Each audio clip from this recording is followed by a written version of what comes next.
কোটা সংস্কার আন্দোলনকারী বিভিন্ন শিক্ষা প্রতিষ্ঠানের শিক্ষার্থীদের উপর ছাত্রলীগের হামলার প্রতিবাদে সারা দেশের বিভিন্ন ইউনিটের ছাত্রলীগের নেতাকর্মীদের পদত্যাগের হিড়িক পড়েছে। এখন পর্যন্ত শতাধিক ছাত্রলীগ নেতার পদত্যাগের খবর পাওয়া গেছে। 15 জুলাই সোমবার রাত থেকে বিশ্ববিদ্যালয়, কলেজ, জেলা ও উপজেলা শাখা ছাত্রলীগের বিভিন্ন পর্যায়ের নেতারা ফেসবুক পোস্টের মাধ্যমে তাদের পদত্যাগের ঘোষণা দেন।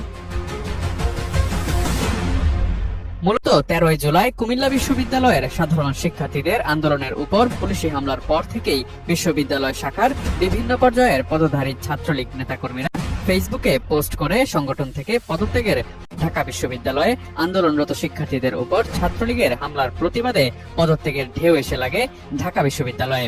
বিশ্ববিদ্যালয়ের হল, ইনস্টিটিউট, অনুষদ শাখার প্রায় অর্ধশতাধিক ছাত্রলীগ নেতা ফেসবুক পোস্ট ও ফেসবুক লাইভের মাধ্যমে নিজেদের পদত্যাগের ঘোষণা দেন।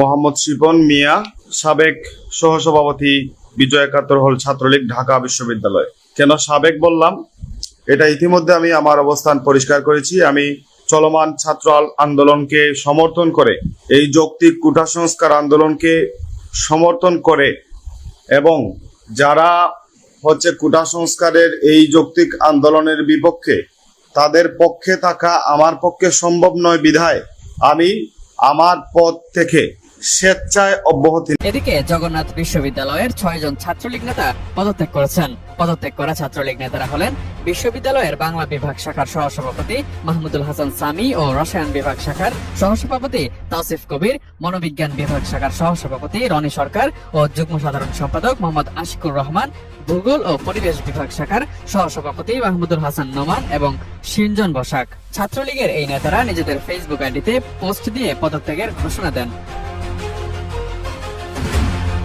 এদিকে সারা দেশে ছাত্রদের উপর হামলার প্রতিবাদে কুমিল্লা ভিক্টোরিয়া সরকারি কলেজের কয়েকটি বিভাগের মঙ্গলবার কুমিল্লা ভিক্টোরিয়া সরকারি কলেজের ধর্মপুর এলাকার ডিগ্রি শাখায় এই ঘটনা ঘটে।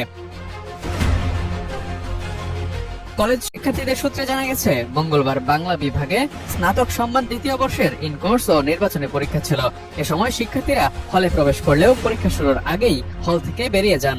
একই কাজ করেন কুমিল্লা ভিক্টোরিয়া সরকারি কলেজ উদ্ভিদ বিজ্ঞান বিভাগের 2য় বর্ষের শিক্ষার্থীরা। তবে বাংলা বিভাগের কিছু শিক্ষার্থী হলে অবস্থান করলে তাদের পরীক্ষা নেন শিক্ষকরা, কিন্তু উদ্ভিদ বিজ্ঞান বিভাগের কোনো শিক্ষার্থী সেখানে ছিলেন না। ছাত্রলীগের গণপদত্যাগে কোটা বিরোধী আন্দোলন নতুন দিকে মোড় নিতে পারে বলে ধারণা করা হচ্ছে। Imtiaz Alam, desk report.